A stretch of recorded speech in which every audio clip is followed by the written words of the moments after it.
Take a minute, let you guys do that.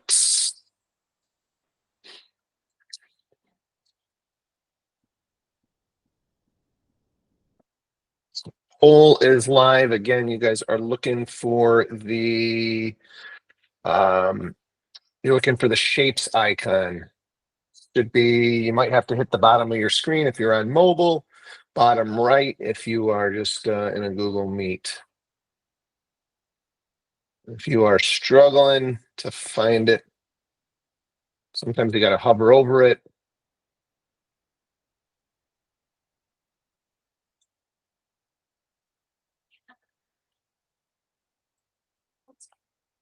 We are not tech savvy. I will tell you that much.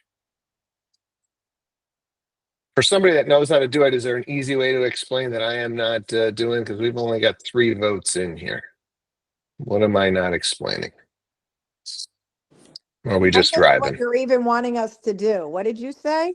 You got to go to, there is a poll up in the Google Meet. So you got to go to you got to find the shapes icon. You got to answer the poll.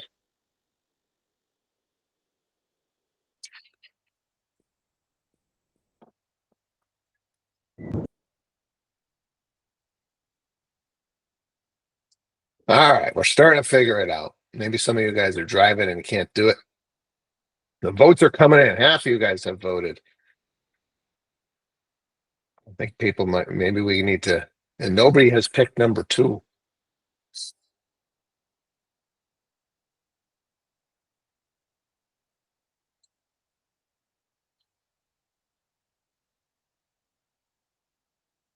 I'm just curious. So we got a few votes for mastering AI, bunch of votes for social, couple time managements, couple people putting lead gen, some on client relationship, couple on handling objections. All right, I was just curious. I was trying to drive these conversations where you guys might be looking to up your skills. So I am just going to grab myself a little screenshot. It's a little bit of market research for me, and we'll leave that up. If you're just joining, there is a poll up that I would love for you to take. So, like we always do, how about a little bit of positivity? Who's got something going good? Who's got a deal going good? Something in their personal life that's going good? What is going good?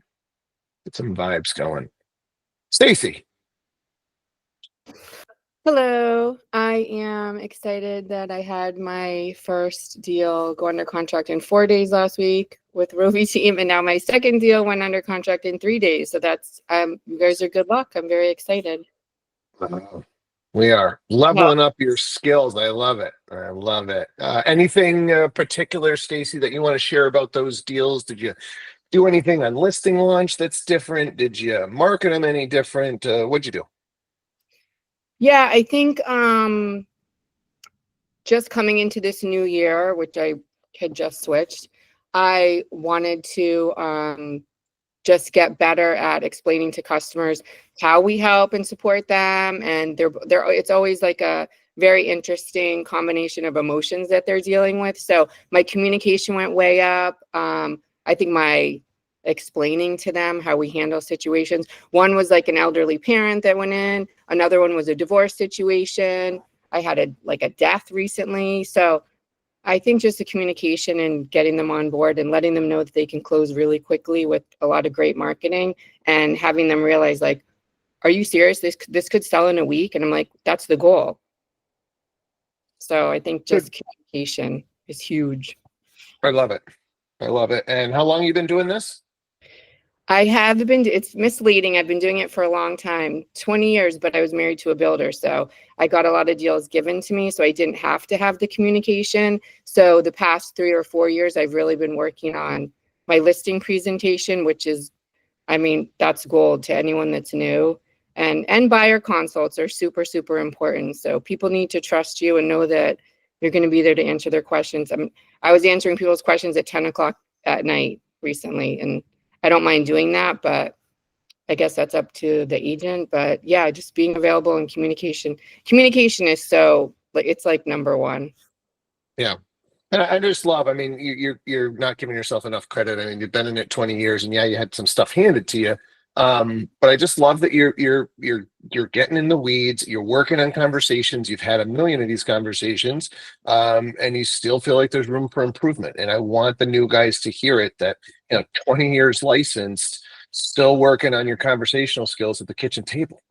It's never ending with this stuff. We got to meet at the Sharon event. I'm curious if either of these you were competing, or felt like you were competing, and did you have to deal with buying the listing type of stuff or anything like that?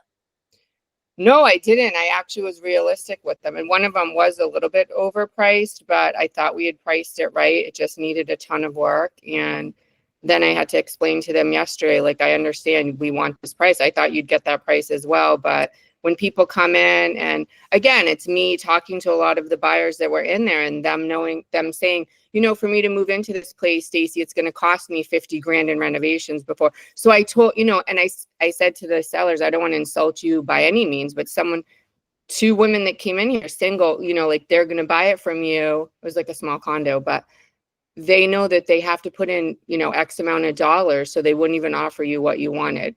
And then when, like a cash deal that could close really quickly came in, since I had already I had already explained to them what the objections were from all of the people at all of the open houses, they kind of were prepared to get a little bit lower when they were, insulted sort of by all of the feedback. So feedback's really important to set expectations with buyers and sellers. Yeah, I think these difficult conversations for the best agents, they're not so difficult because expectations have been set up front. And I think that's where a newer agent is struggling. They're rushing to get the listing. They're just excited and they're not taking the extra 5 minutes, 10 minutes, 15 minutes, to just kind of go through a couple of different scenarios, prepare the seller for what could be, so that when these conversations happen down the road, they're just that much easier. So, let's just stay on this topic. Anybody want to share anything around a recent listing or kitchen table talk on the listing, an expectation that you set? Is there anything here that you just feel would be a good share for the group?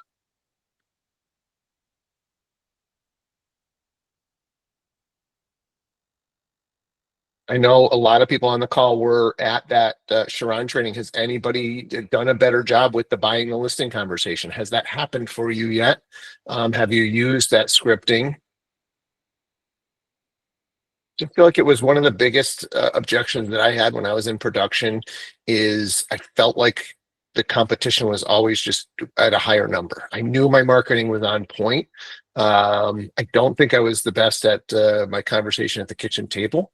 I was a more, hey, this is what I'm going to do for you, and I don't see any reason why you wouldn't hire me, and didn't build enough rapport, and felt like I would lose to somebody that built rapport and bought the listing. So I think what Stacy's saying here is super critical. The rapport building and the conversational stuff is more important than how good of a marketer you are, how good of a negotiator you are. If you don't bond and connect at that kitchen table, you're in trouble. Adam. Good morning. So we put a listing on in Massachusetts this weekend. We got 4 offers in the first weekend, actually 3 before the open house. None of them were above asking price. So I've never dealt with this before, even been doing this for about a decade. And it's that fine line of, and we definitely have to deal with this down in Florida, but it's that fine line of maybe potentially, even on this listing was 330,000, leaving just a touch of wiggle room to be able to, give a seller concession in the future, or maybe even accept an underpriced asking offer, because the buyers agents are definitely getting used to that. So it's that fine line of not being too high to price yourself out of the market, but potentially, leaving 5 or 10 on the table so the buyers feel like they're winning. So I've never really had to deal with that before, but I feel like it's something we're going to be coming up against. And I just kind of wanted to throw it out there to get your thoughts or anyone's thoughts on kind of how to use that pricing structure, because you got to be careful. You don't want to be too high. We're not getting any offers, but we ended up getting 5 total offers, and now 1 was over asking price. And I listed it what I thought was $20,000 too low in hopes to get a bidding war and and drive a inspection waiver offer, or a cash offer, something like that. So I'm not following exactly, Adam. Are you questioning where you priced it when you came to market? Like, yeah, should you right. have? So I would never ever price something too high. In a luxury market, I think it's kind of expected in Florida where you're in the $7, $8 million. Buyers aren't expecting to pay full price. We've never really had to deal with that in Massachusetts. Pricing something just a touch too high in anticipation of, maybe an asking or below asking offer. So your seller is still netting what they want. It was always, asking price or higher. So I guess the question is just kind of an open-ended one to throw it out to the group of, I've never had to deal with trying to price it so that we could, potentially have a little bit of wiggle room in these lower price point markets. Does that make sense? And yeah, basically, hey, I think the property's worth 300. I'm going to come on at 310 because I don't think I'm going to get asking on this thing. So I'm trying to get 300 out of the deal, thinking that they're going to come in a little bit lower. Is that the gist? Right. And I think you're spot on. I think maybe 5 to 10,000 is just enough. Now, breaking a barrier like 300, if it's worth 285, going to 305 definitely doesn't make sense. But I think maybe potentially adding 5 to 10 on top, so that if you do sit for 7 days, your first offer is not going to be asking price. I would be shocked if it was. Now you're at least getting the seller what you want, but you're not pricing yourself out of the market. Yeah, and I just wanted to touch on something there. I don't know, we've talked about this on morning call, but pricing strategy with regards to big blocks, meaning 25, 50, $100,000 price points. The difference between coming on at 500,000 and 510 is a big deal. People in their mind have mental blocks. Hey, they talk to their agent, show me up to 500,000. So be careful if you're just over a big ticker like a 750 and you're going 775, like, ooh, 750 is probably going to bring you a lot more eyeballs because it's just one of those breaking points that people tend to, when they're searching online. So be careful with those, when you're at those round numbers about going a little bit over. Most of the MLSs do have the ability for you to put the listing in there, see how many contact matches you have at 310 versus 300, and then have a conversation. You're going to show this data to your seller. You're going to do this live at the kitchen table, right? Have a laptop, pull it up and show the contacts. Hey, if we come on at 310, we got 500 client matches. At 300, we got 600. Let's get an extra 100 eyeballs on this and do it live with them. A couple of you guys have been waiting a little bit here. So Chris? So this is super interesting, and normally I would have already had this conversation with Adam, but we didn't talk about this at all. There's no way that property should not have went over asking for sure from the hopper. So I do think that what he's saying is we've been a little aggressive about going ahead of the market and coming up than getting more towards where we really want to be. And this is where it's uber important, where it's a fine line for us saying, hey, I already have 3 offers, and scaring people away. Because I had 2 people go through that open house that one of them it possibly could have worked for, but she couldn't get much higher than the asking. And she was confident when she went through that she was told there was already multiple offers and highest and best had to come in. And she said to me, Chris, I don't even want to bother fighting the fight. I'm not going up to 350, 360. Now, obviously, had she been super, super in love, I would have called and made that call to try to see if I could get information. But a lot of agents won't give you any. So I think we have to be careful, me for one, as a list agent, on how we scare people that there's many offers on the table, especially when they're not amazing offers. Yeah, there was a little nugget in there that I want to make sure that people caught, and that's with regards to buyers that get a little bit nervous when you tell them, yeah, they already got 3 offers on the table. I mean, some buyers are just going to freeze there now, right? And so this is how the listing agent is communicating to the buyer's agent, but also the buyer's agent, how are you communicating to your buyer? So one of the strategies that I like when they get a little bit nervous, especially if I haven't written an offer yet, just be like, hey, I know you don't want to get in a bidding war, but we haven't even written an offer yet. Why don't we just take this as an opportunity to just go through the process? I want you to see what it's like to write an offer. So my suggestion is always that we be doing that at a buyer's presentation. I think this is one of those things that you can separate yourself, right? You can go through a buyer's presentation and you can just rip through it, or, right, do an extended one. Show them what the process is to write an offer. Show them what a home inspection actual report looks like, right? Do the extended buyer's presentation and win more of these buyers by going above and beyond. And then when you come into this situation, be like, hey, I know you don't want to get in a bidding war, but remember we did the offer. It took us like 10 minutes. Let's just throw it together. I'll send it over to you in digital format to sign, and let's just shoot it in. You never know. Maybe all 3 offers are low. It's just like get in the game. Lauren, you've been patiently waiting. What do you got? So I actually had a different thought, but in all this conversation, I have an idea around this too. Only one, you can share one thought, Lauren. That's it. Okay. You Well, don't I'll get go with this one, and then if we have time to get into something else, I'll go off on that. Kind of like playing into the psychology behind all of this. Because for a long time, we thought if we market and price at the 300, which is a number we're comfortable with, we're going to drive it up, which is what the markets were telling us for a long time. Now, if we're entering into a market where everybody's at or under, right, does going on at a 3.5, 3.10 get you to that 300 still if everybody's going to be coming, that 5.10 under, and that's where your expectation is. And I understand, not wanting to scare people away, but just getting a little bit deeper into the psychology and thought about what you're seeing in general with buyers, where sometimes we said, hey, let's go a little under so we get super competitive. But if we're able to get a couple offers that are at or under when we're, maybe at a little bit higher competitive price, I don't know, just kind of triggered a thought. I think here's really what I want to stress. It's got to be their decision, right? It's not your price, it's their price. That's what I love about the pricing strategy is, hey, we can go for that aspirational pricing. We can go high because you told me, right? Your timeline is not that short, right? You got 6 months to do this. So if that's what you want to do, just know if it doesn't go in the first 30, 60, 90 days, that's the decision that we made. Don't come back to me. Don't get upset with me that it didn't go because we went for that aspirational pricing. We went high, no big deal. Or we can go for that event pricing. That's where we're coming underneath and we're going to get aggressive.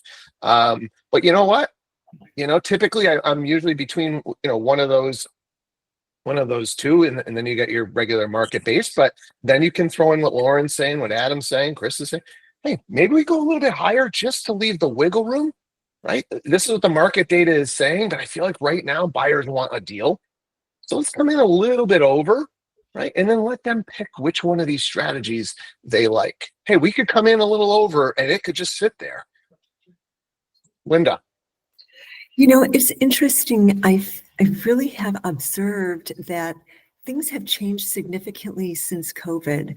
Prior to COVID, the way we did real estate was we would put it on the market and the home realistically, maybe wouldn't go for a couple of months, and the buyers would expect that there would be a negotiation, so they would come in lower and negotiate, and so there was a kind of a little cushion put into pricing, so that you could net the seller what they wanted, but everybody felt like they were getting a little bit of a deal on the buy side, and everybody's happy.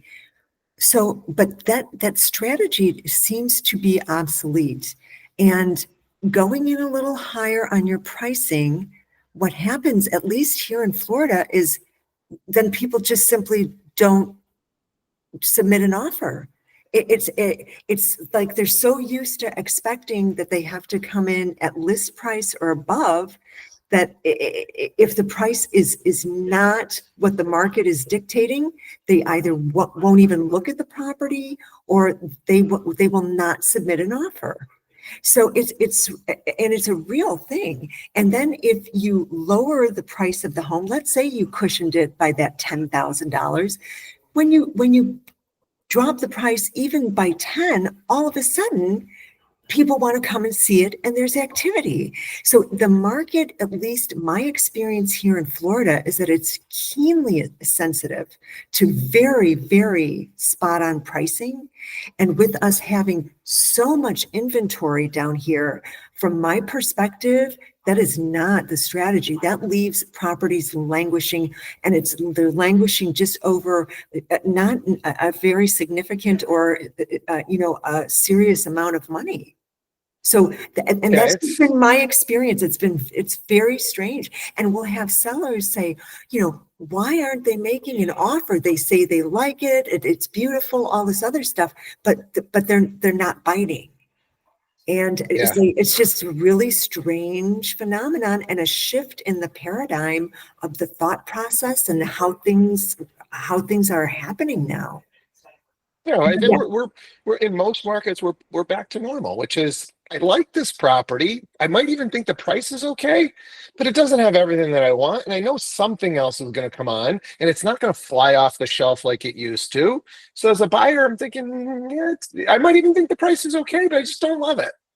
Right? I mean, during COVID, you're taking properties. Buyers are taking properties that they don't love.